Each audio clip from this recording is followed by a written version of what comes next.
We'll guide you through how to delete and remove a passkey on Roblox. You can follow this on a phone or computer.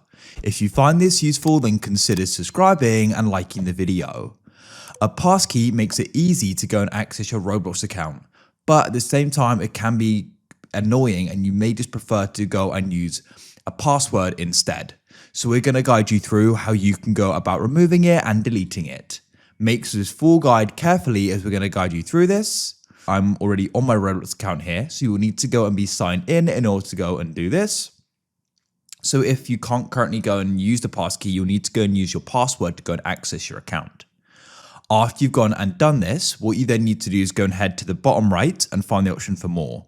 If you're on a computer, you go over to the left and go down and you'll find the option for more. Then what you want to do is you want to come and scroll down and you want to go and find the option for settings, as you can see just here.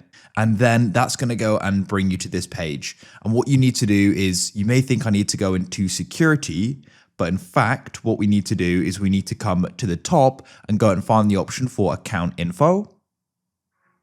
Then you want to come into login methods and you're going to go and see the option for passkey. I've only got one.